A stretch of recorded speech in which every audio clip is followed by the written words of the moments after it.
operandi was I will throw work over the fence, you fend for the work to get that done and then send it back to us.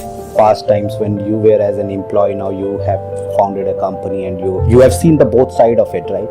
So how do you think this newer technology and adoptions of newer technology is going to impact the market? I would say that AI is the only startup that is growing faster than anything else that has ever come. Right? For us, every logo matters.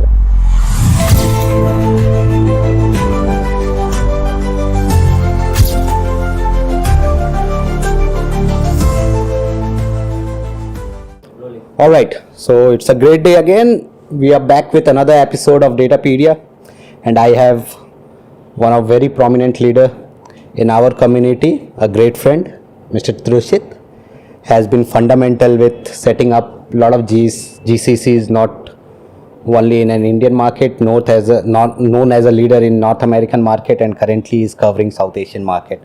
So, sir, you have been craved around all the geographies, right? So I don't know. I looked into him, and I think I'm not talking to a business leader. I'm talking to some Bollywood personality.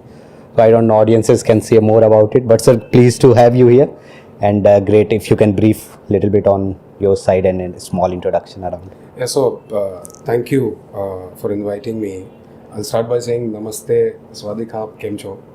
I think all the three different aspects sort of tie into multicultural leadership, right, that one has to present in this world.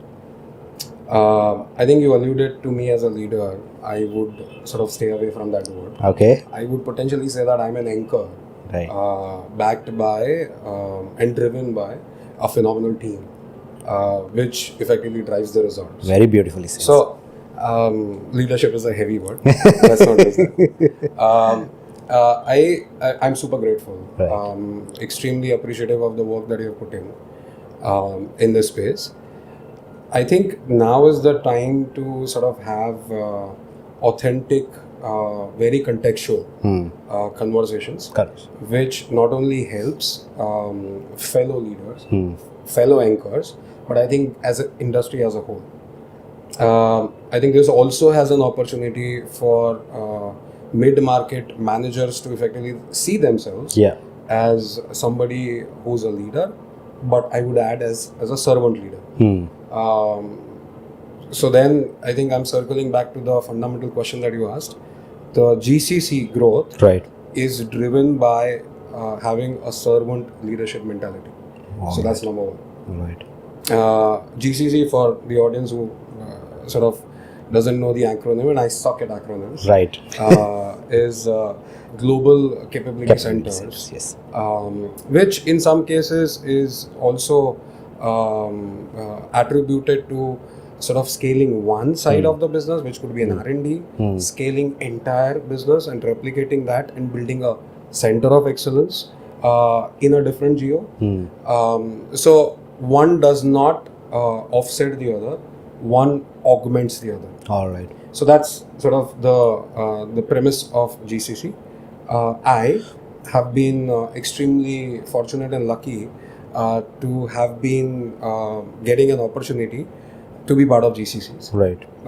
Did that for a North American organization, primarily focused on North America as a market. Right. Did that twice, focused on Southeast Asia as a market. I think the commonality between the two is the capability in India. Right. And that fundamentally has led us to sort of build this, which creates a differentiated value in the form of Global Capability Center. So this new trend means I should not say this new trend, right? But the way this is going on, the way people are looking at India, right? So what is different in India all about, and why specifically India is being chosen as GCC? Is it again another back office kind of thing which we saw, or is it something different over here? So how are business leader currently looking into it? See, I think that's a great question, and I think it's a perception question more than anything else, right? Yeah. I think 15 years ago, the cost arbitrage was a significant factor for companies based out of North America and or any other region wanting to expand into India. Okay. The modus operandi was, I will throw work over the fence, you fend for the work, get that done, and then send it back to us. Obviously, there were advantages, but the significant disadvantages of that model was it was not scalable.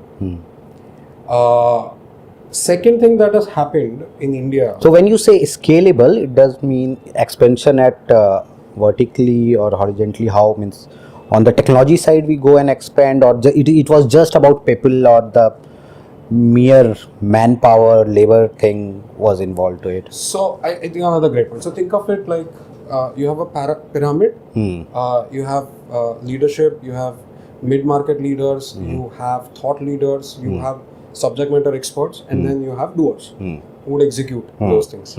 You map that to the trend that was 15 years ago. The only mapping that happened was at the lowest tier, where the doers were replicated in India, and they were replicated in India for one simple reason, is cost arbitrage. Right. Within that segment also, not a niche expertise were replicated. The menial, trivial administrative tasks were essentially replicated in India. That was the trend.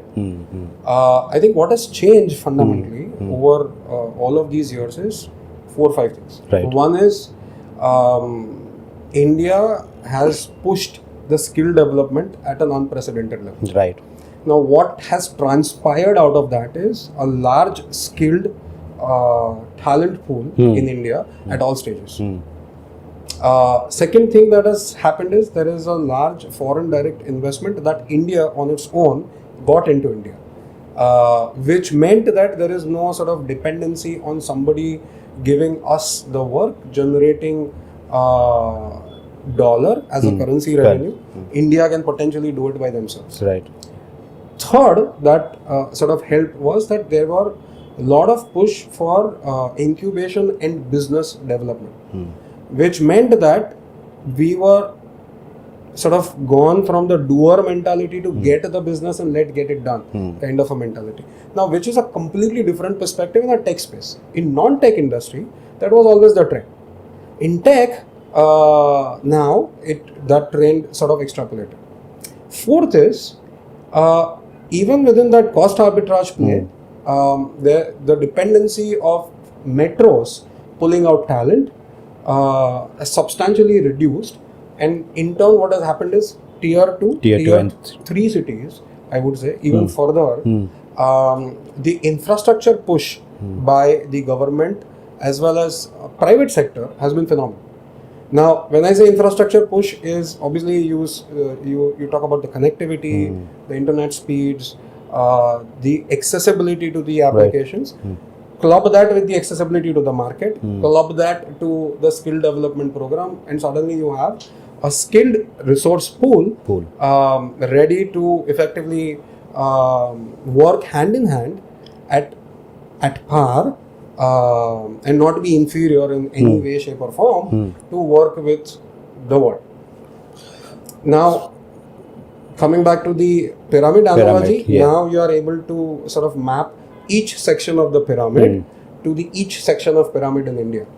So the GCC concept has now transpired into being an offshore model to something which actually generates value for the organization, and hence the word global capability center. So few years back we were all focused too much on startup.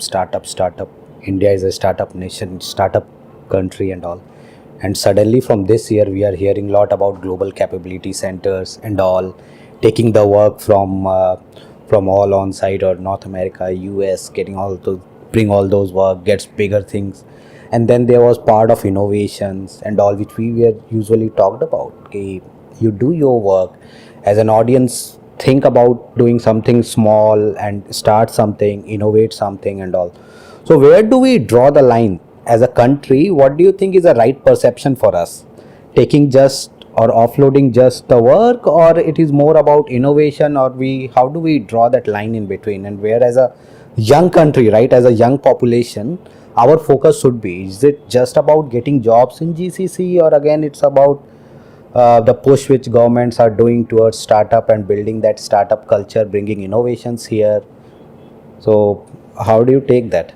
See, I think I would sort of term it as let's not even draw the line, let's draw a circle. Right? I mean, I think I would say that I think let's do all. Okay. I think we are a young nation. Yes. We are extremely nimble. We are extremely hungry. We have all the capabilities right now Got it. to sort of take on the world in three fundamental areas that we are discussing. One is the innovation, which directly attributes to the startup ecosystem as a whole. Yes. So we should 100% continue doing that. Got it. Now I'll coin a new term, and I'm sure people have done that before, is entrepreneurs. So even within GCC, you can potentially become an entrepreneur, leverage technology and scale that. So it's no more a job per se, but you're an entrepreneur building value for the organization at different levels. So that's one aspect. The second aspect is that yet leverage the cost arbitrage that we have, and we should, and compete with the world on a skill level. So that sort of mode of getting that offshore work formed into a GCC model yet continues.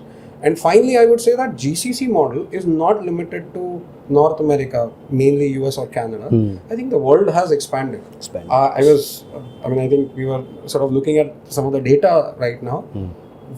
How many regions in the world do you think is growing at 7% plus on a year-on-year basis? I was seeing a recent trend where the most fastest growing economy, and I was very amazed to say India was one and the second was Indonesia. Beautiful. So Southeast Asia and India are the only sort of two areas in the world right now which are growing at that pace. And why do you think that what contributes or attributes to that growth? Of course, the pool of talent which we have currently, and the kind of young population we have, and that hunger for innovations, right? And so add that to the sort of consumer spending, right? And right. that's why absolutely. So significantly more consumers spend. Indonesia, from a population perspective, is fairly large country. India, obviously, we love to grow. On every facets. So we are looking at potentially a consumer base which is middle class, which is able to spend the money, which is unparalleled in the world right now at this stage, which is aiding the economy at a fundamental level which has never been seen before. So retail as a sector is growing very fast, right? Beautiful. Where we are going. Beautiful. And I think the consumptions in retail is growing because of this middle income group is able to now spend, right? That's the growing or addition of the pool which is being adding to the economies, right? Which is happening. And I know you have been working specifically with the retail sector very closely around, and I personally, and I think everyone will correlate to it, that it's absolutely true and it's absolutely the right idea. Now that's very beautifully said. Now we will I know we both come from a domain, right, which is very common to we both of us. We very generally have touch base with data and AI specifically, right, and you are working very predominantly in that area. So how do you see this technological shift is happening, right, at certain level, at past times when you were as an employee, now you have founded a company and you have seen the both side of it, right? So how do you think this newer technology and adoptions of newer technology is going to impact the market? I think I did a post probably a year ago when sort of advent of AI was just in, and there was a lot of chatter about the AI would take over our jobs. So I think that time I did a post and I said that this augments to what you're doing, not replaces. And then the moment you start thinking from that perspective, suddenly you get into the mindset of a new transformative business models, not just menial tasks which are being expedited. So I'll give you an example. So initial days, people used to talk about chatbots. Yeah, right. And then chatbots were very sort of workflow driven. where you ask a question, you add an NLP to it, and then they'll respond. They will respond. And you think that this is human responding, it will replace somebody. To a point where now we are getting into a space where the agentic bots are essentially looking to change the business model per se, which adds to or augments to an existing models that the way we used to do business. The classic example is obviously BFSI and retail, where there is massive inroad for agentic bots.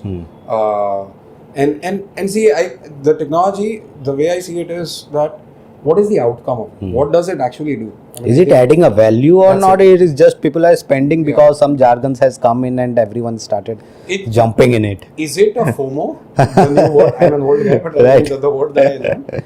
Or is it truly making a difference? So I'll take an example. I mean, I think eKYC for loan processing used to take 3 days. 3 days, yes. By human. Obviously using a software. So we can't call it a manual work, it's a digital work. Now that with an agentic bot would be able to do it in 20 minutes. Obviously a human would be required to sort of verify it and all of those nicer things. But what is the outcome? The outcome is that a person who is actually requesting for a loan gets the money 3 days before. Now we extrapolate that into an industry, it is such a massive productivity. You are able to solve, you are able to give the ROI, and you are able to use yourself for larger benefit to solve more cases and all. That's a very good way of thinking around it, that it adds up to the productivity. Rather than just getting your job, it does not get job, it helps you to do it more effectively out.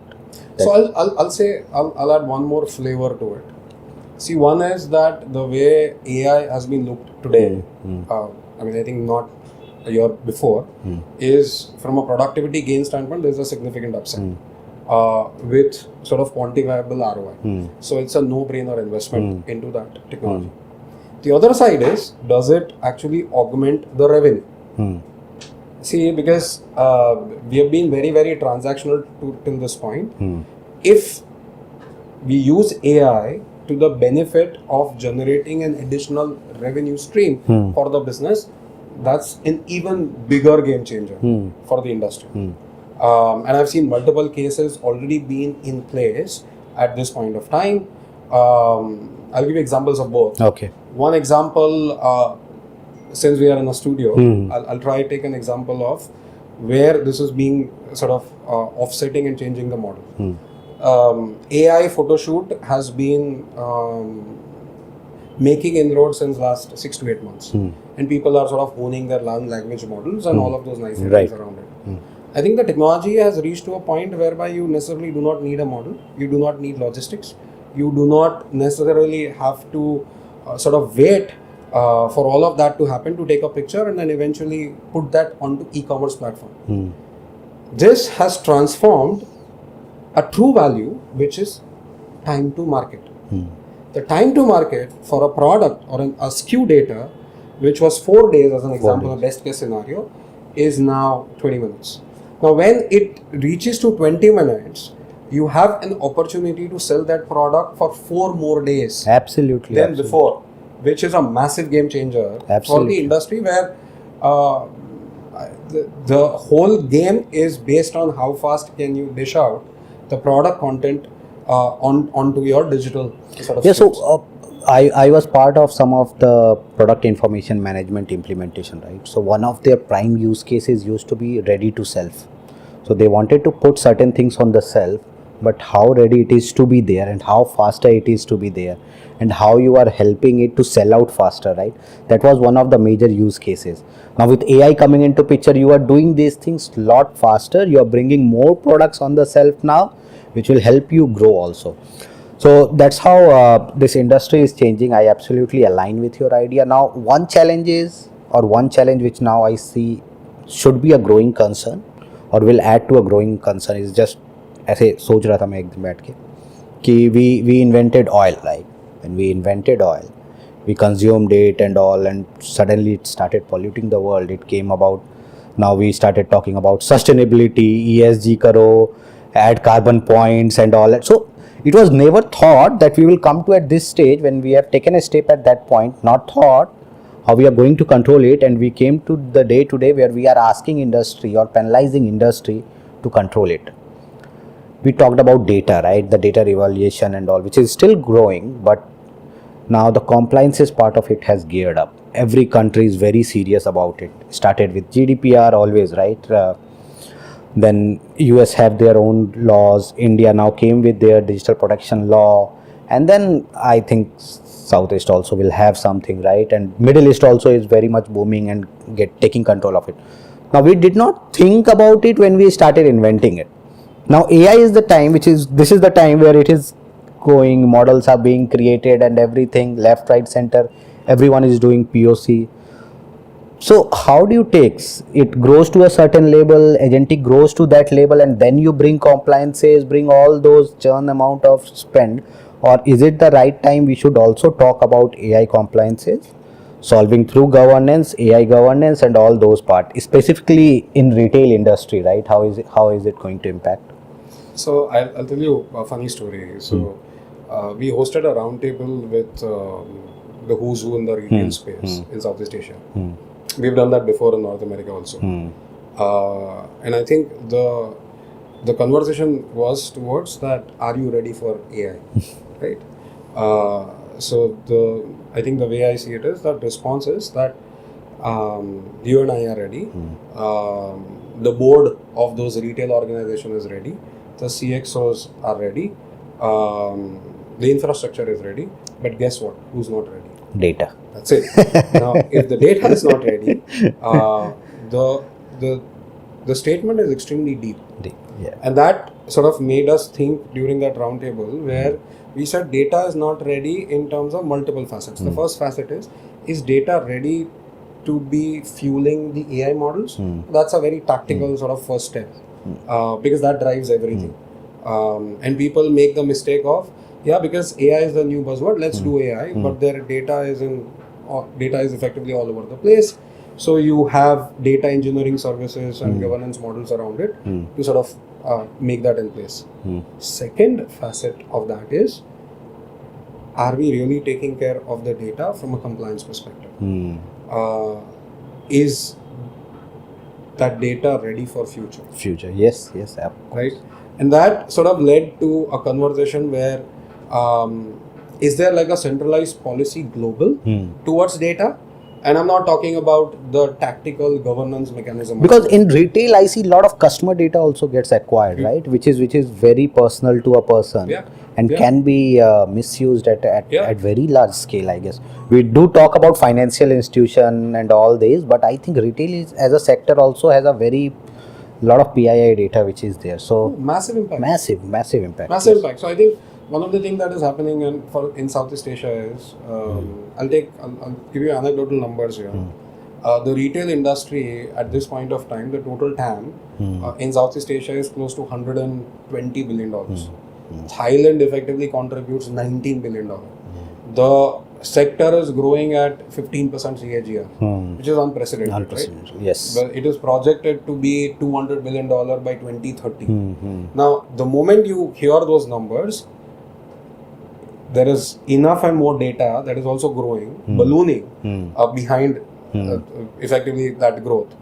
So the ASEAN countries sort of came together and they had fundamental conversations towards devising a policy and not aping a GDPR law, but creating something which is more conducive and sensible and contextual for the region.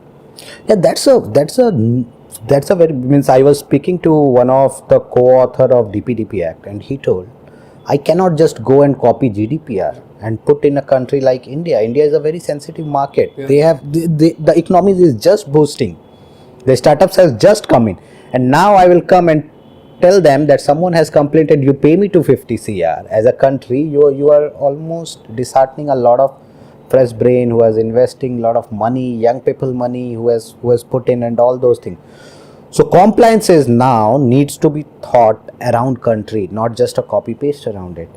And country Southeast Asia is also a very great example because they have their own flavors, right? And you have been very close to that region. I think they are also doing in the same way, right? And No, absolutely. I mean, I think contextual is the word. So you can potentially have like one region which is very contextual for that region, and policies and laws specific to that, or as you said, specific to a country.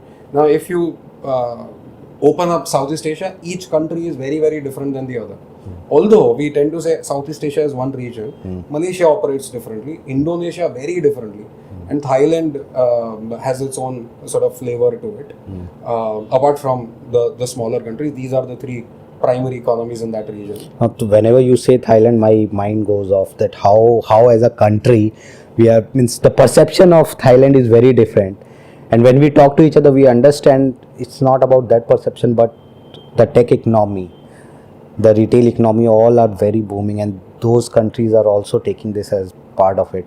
So leadership plays a significant role. Yes. And I think that is where some of the sort of larger conversation happens is Thailand leadership in last 6 years. And Thailand is sort of a semi-monarchy kind of an ecosystem. But leadership as well as monarchy leadership has been extremely supportive. They took a mandate that we want to have large FDI into our region. With COVID, obviously, a lot of manufacturing shifted from China to Southeast Asia, and Thailand, apart from the usual perception, is a massive manufacturing hub. Right. Yes. Automotive aftermarket space, automotive space, medical equipment space, significant players in that region. Now, what aided was that with the FDI and push for manufacturing here and enablement of tech through some of the agencies and initiatives by government, and one of that is DIPA. DIPA is equivalent to NASSCOM for India.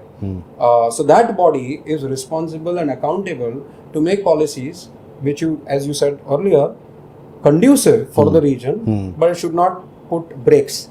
It should actually aid the growth of the region. Now, with the money flowing in, there was a lot of global talent that flew into Thailand.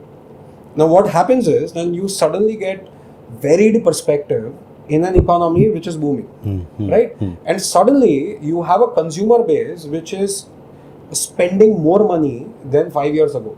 Right. Typically, one Thai consumer over the age of 18 would spend money once a week on an e-commerce platform, now, which is unprecedented. If you extrapolate that from a sheer number perspective, the volume is boggling. Yes.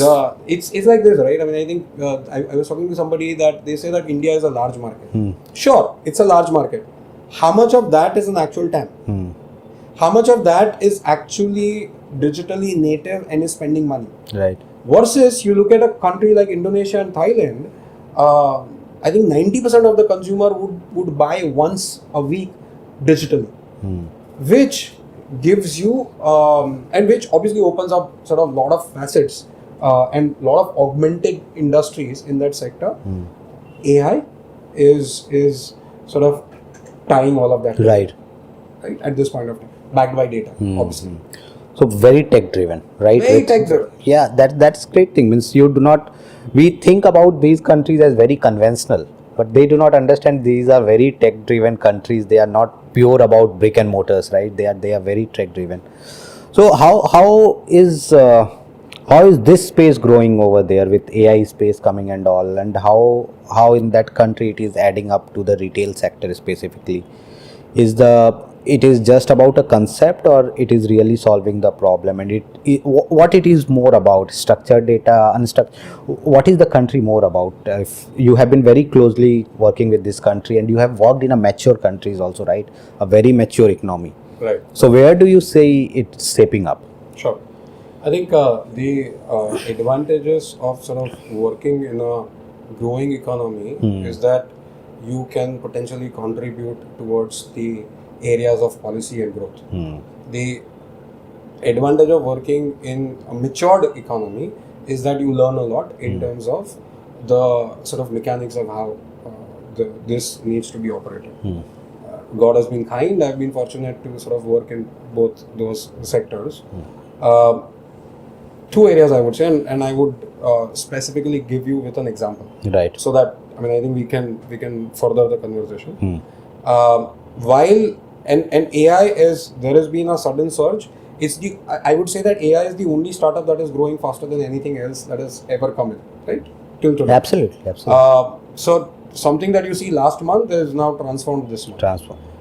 The use cases have been very, very real and very, very practical. First use case is in the healthcare space. Thailand is a hub for medical tourism. Now, a lot of people come to Thailand to get their medical treatments done at a structured cost, so on and so forth. There are local ways to engage in that particular market. Point in case, in India, everybody uses WhatsApp as a messenger app. In Thailand, everybody uses Line, Line, as a messenger app. The typical modus operandi is that I, as a consumer of healthcare services, would reach out to healthcare institutions or clinics through my app. Okay. A Line app. Okay. I will send out a message. I would expect a response on that. The challenge is that the traditional model is that at a hospital or a clinic, there is an army of people who are responding to those messages. You can have a ticketing system, you can have great software which is just operational software. The moment the size or the count of the queries increase, it's impossible to manage, right? You have to everyone cannot do that same job, reply to each message. Beautiful. Right? That is where a very specific use case of AI has come in, where you train the model in a way, the very contextual like you, your hospital, your clinic, your services, and that takes care of the menial ask of responding to first level queries. That takes care of the task of scheduling appointments with the respective doctors by checking their sort of calendars and integrating with their respective HIS and CRM applications. Absolutely. It also goes a step further, whereby it would engage in a conversation leading to sharing of data, multimedia data, so images, videos, so on and so forth, and then you suddenly get into a DMS play. Now what has happened is that as a consumer, I'm getting a response on an immediate basis, which is very, very informed contextual conversation, which is resulting in an action, which is what I want. So what I want is, I'm sending you pictures, can you tell me how would this be treated, and can you schedule a call or an appointment with a doctor? That you don't need a human to do that. Now you see the advantage side of it. One is that you suddenly have massive operational efficiency. Second is you have phenomenal customer delight, resulting in a stickiness, customer loyalty, and an additional revenue play to healthcare organizations. So I think a great use case of AI and addition and adoption of AI is because it is bringing the businesses of the enterprise closer to technology, right? Before what used to happen, every enterprise, right, they used to have a business function which used to give business requirement. Now there used to be an IT team of the same enterprise who used to consume that requirement, frame that out into technical perspective, and then there used to be the vendors, the GSIs, all talking to this IT does not get to know the perspective of this business and solving the problem. Now this to and fro was consuming a lot of time. Now when you bring AI into picture, and now the business of that part, who may be a guy from IIT also done an IIM, understand the jargons of both the thing and is able to go chat and get all those details directly from different applications, right? Does not need a IT guy to help him write a query, write a procedure and get that result, but rather than just doing a natural language and getting all the results, right? So that's where I think the money is flowing, and that's where they are seeing that outcome, right? We heard lot about big data, but the boom does not happen, the adoption does not happen. But I think now AI will be adopted because business will start using it. They can see that we can do this. And that's where I specifically think that we as a company always have a potential now to get into customers directly, talk to businesses directly, and bring those use cases nearer to them rather than going a traditional operandi of talking to ITs, talking technology terms, rather being more of a business consultant solving technical problem. I think could not have agreed more. I think 2-3 points that I would sort of mention here is that imagine a traditional PIM, since we talked about our space. Traditional PIM implementation cycle was effectively 6 months. Yeah. From tailoring guide, requirement gathering, to actual implementation, so on and so forth. Now, imagine the impact of 6 months delay in time to market for my SKU. Imagine an opportunity where if I can expedite that entire play into few weeks. Tremendous. Tremendous, right? Tremendous upside. Now, what led to that? We are talking about what is the business value. I think world always spoke about what is business, what is the value. Typically, it boils down to you making sure that you make more money or you save money, and at the same time making sure that your customers are delighted. That's the very definition of business. It's not about, oh, by the way, I've implemented a phenomenal PIN for you. So what? Right? I think world, with the advent of AI, what has come back to is that let's have a conversation whether are we making money, are we saving money by optimizing it, and can technology aid all of that rather than just being a fluff and a cloud play to a reality which AI is actually giving you. And hence the conversation, right? I mean, is there an ROI? So the need of adopting a technology is directly predicated to business benefiting out of it. And that's where I think some of the role conversation that you spoke about, 100% agree is, it used to be a CTO role, right? There used to be a CDO role.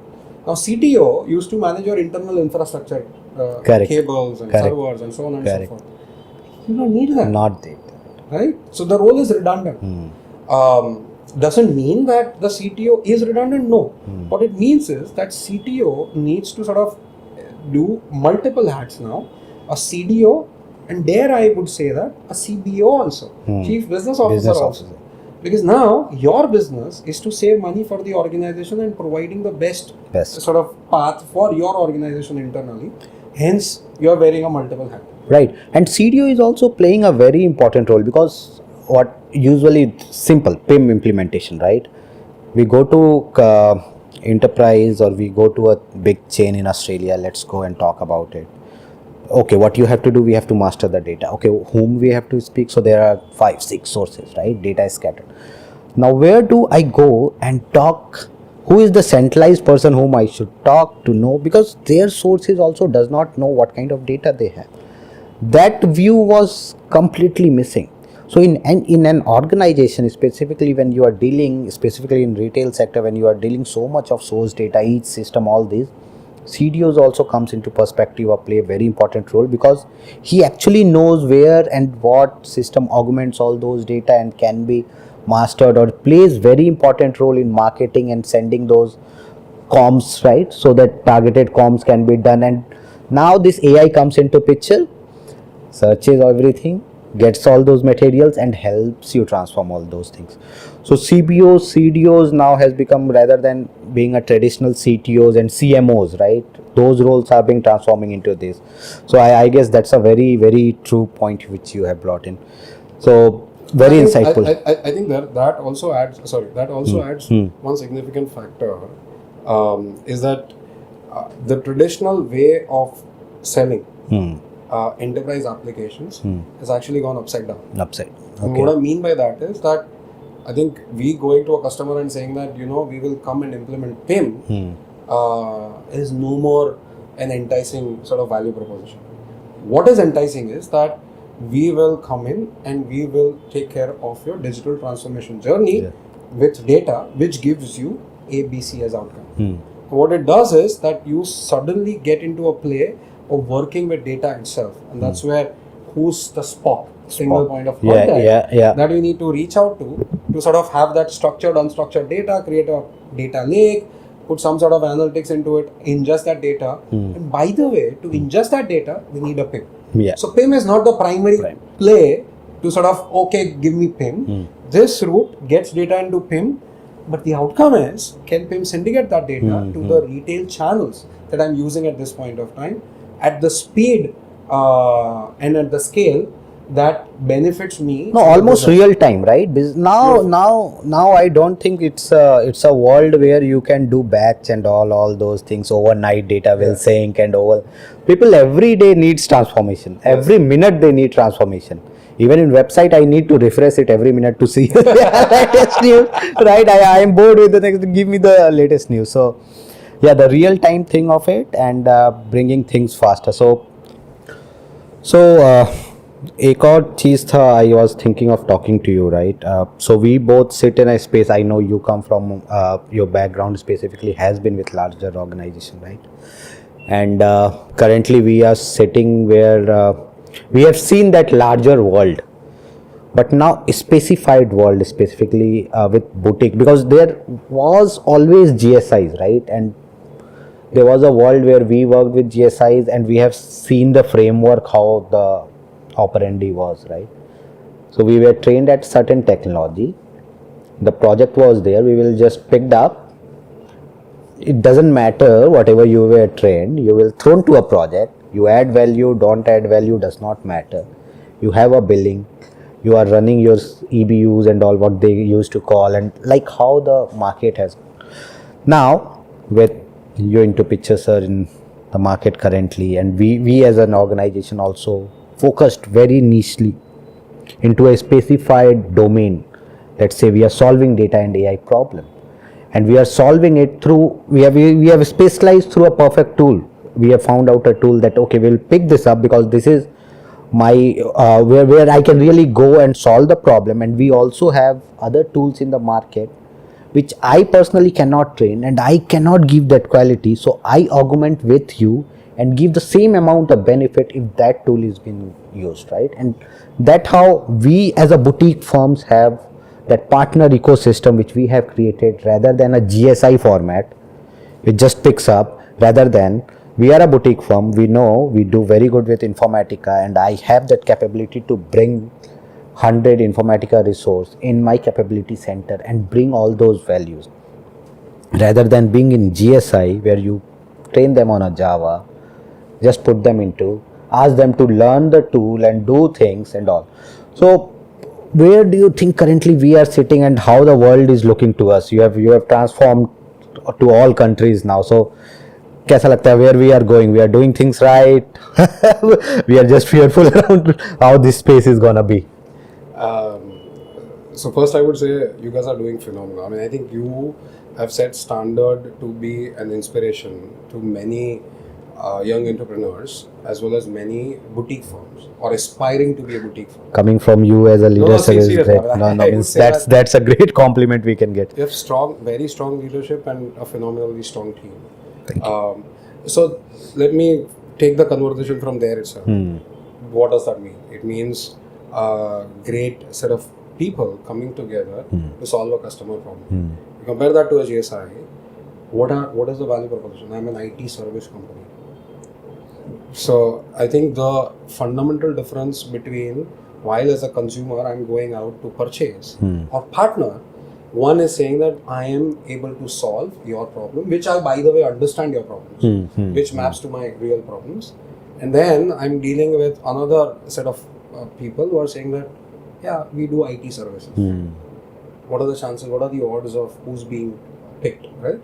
So that's one aspect. The second aspect is that the boutique firms have very, very deep expertise into a domain, which is very, very transformative. To get an expertise into a domain requires a differentiated experience and exposure in that domain. You can't read about the domain and have an expertise about the domain, right? Correct. So you should have effectively worked there, had exposure in multiple geos, but you specialize in that domain. What it does is you speak the business language.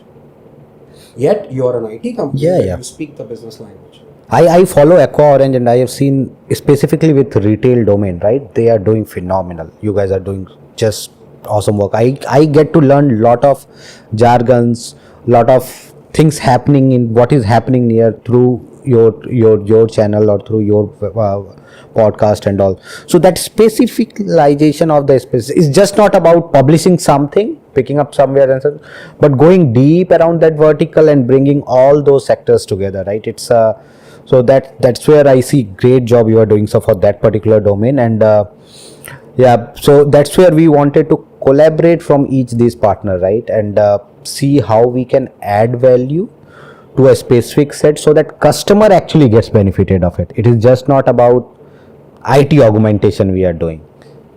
I first of all, I'm really appreciative of you saying that, and truly humbled. Yeah. I think from a niche space perspective, I'll just add one more aspect to what is the difference in the boutique organization and why boutique consultancy firms. Yeah. I would also use the word consultancy because you consult the customer to solve the problem. Yes. And not very tactical, very operational thing. Is that the folks here actually treat customer as people. You would sit down and have a tea, bubble tea, green tea, whatever works for you. Maybe have a samosa, which I like. And then sort of have a conversation where the customer does not get intimidated. The customer sees value in you through your domain expertise. And obviously your partnership with the product plays a significant role because now, by the way, this is the product that does everything that I'm committing and more, right? Now, which ticks sort of all the checkpoints from a customer perspective, and then you have an ability to forge a long-term relationship as a partner to the customer and not as a vendor. Earlier, it used to be, yeah, I'm a product company, I'll bring you into an implementation, mostly for a smaller companies like us, in a situation where shit has hit the fan, and you can probably edit. No, for us every logo for us every logo matters, right? It is just not an addition of one other logo which an GSI adds, for which where we work, every logo we work, we want to be there, we want to be associated, and we want to learn also from them that how we are augmenting, how we are helping in solving their use cases. And once we have learned, we'll try to add it to that logo and share our experiences also. They build that capability center of around all those. See, we started by talking about Global Capability Center. GCCs, yes. I think the way the world is moving, I think the model is going to be potentially an in-house dedicated managed captive model for these kind of very niche value-centric services that large corporations would inherit. What I mean by that is that without naming the name, you know, the top SI companies in the world would never be able to sort of provide a value that a boutique firm will give. And boutique firm, a part of boutique firm would become a managed captive with a large sort of organization. A point in case a shipping organization wants to straighten up their supply chain backed by data. They would work with a partner, which has traditionally been the model. They would inherit that partner within their ecosystem and call it that internal global capability center, which is, I think the way I see it is the next big opportunity for the boutique firms. What it does is that you now suddenly get into a game which GSI used to do at one point of time, but now the value is very different because now you're tightly coupled with the customer. Right. So you understand, interact, build value at a business level, at an operational level, obviously backed by technology. Yep, that's where we are going. And so thank you, Trushit. And almost means I have been following you lately, and talking to you today personally was an enlightenment. I say means I am enlightened, and I feel the audience will be also enlightened.